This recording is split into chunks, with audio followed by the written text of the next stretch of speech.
যারা মসজিদে বসে দুনিয়াবি কথাবার্তা বলবে, খবরদার খবরদার তোমরা তাদের পাশে বসবে না। জোরে করে আল্লাহু আকবার। নবীজির উম্মত যারা, তাদেরকে নবীজি বলছেন যারা দুনিয়াবি কথাবার্তা বলবে, খবরদার ফালা তুজালিসুহুম, বাইহাকি শরীফের হাদিস, তোমরা কিন্তু ওই কথাবার্তাকারী ব্যক্তির পাশে তোমরা বসবে না। এরপরে আরো মারাত্মক কথা নবীজি বলছেন, ফালাইসা লিল্লাহি ফীহিম হাজাতান, যারা মসজিদে এসে দুনিয়াবি কথাবার্তা বলবে, আল্লাহ পাকের কাছে ওই সমস্ত ব্যক্তিদের কোনো মূল্য নাই, তাদের কোনো প্রয়োজন নাই। জোরে কর নাউজুবিল্লাহ। কাজে আমরা আজকের পর থেকে আর মসজিদে কথা বলবো? যুবক ভাইরা আওয়াজ দেন কথা বলবো? মুরব্বী বাবারা আওয়াজ দেন কথা বলবো?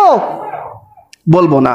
সম্মানিত হাজিরিন, হাদিসে পাকের মধ্যে এসেছে হযরত ওমর রাদিয়াল্লাহু তাআলা আনহু, মিশকাত শরীফের হাদিস, এটাও বুখারী শরীফের মধ্যে এসেছে, হযরত ওমর রাদিয়াল্লাহু তাআলা আনহু তিনি মসজিদে নববীতে দুইজন ব্যক্তিকে দুনিয়াবি কথাবার্তা বলতে দেখলেন। কয়জন ব্যক্তিকে?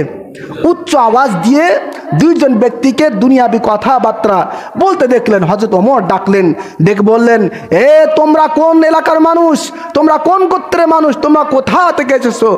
ব্যক্তি দুইজন অত্যন্ত ভয়ে, তার কারণ ওমর বলতেছে, কে বলতেছে? যে ওমরের ভয় সং ইবলিস শয়তান পর্যন্ত পেত। কোন সুবহানাল্লাহ। হযরত ওমর যে রাস্তা দিয়ে যেত, ইবলিস শয়তান সে রাস্তা দিয়ে যেত না, বলতো এই রাস্তা দিয়ে খলিফাতুল মুসলিমিন হযরত ওমর চলেছেন। সুবহানাল্লাহ। বলছে, হে ওমর খলিফাতুল মুসলিমিন, আমরা কথা বলেছি, তোমরা কোন গোত্রের লোক?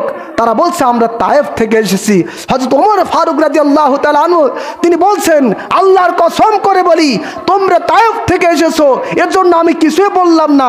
তোমরা যদি আজকে মদিনার মানুষ হতে, অবশ্যই আমি ওমর তোমাদেরকে শাস্তির আওতার মধ্যে নিয়ে আসতাম। জোরে করে আল্লাহু আকবার।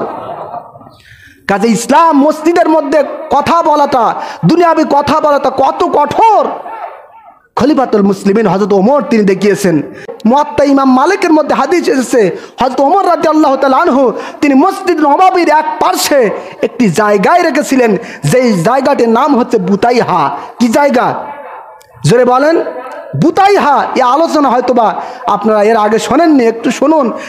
মুয়াত্তা ইমাম মালিকের মধ্যে এসেছে, হযরতে ওমর ফারুক রাদিয়াল্লাহু তাআলা আনহু তিনি মসজিদের নববীর পাশে আরেকটি উঁচু স্থান রেখেছিলেন। হাদিসে পাকের মধ্যে যেই স্থানটির নাম হচ্ছে বুতাইহা।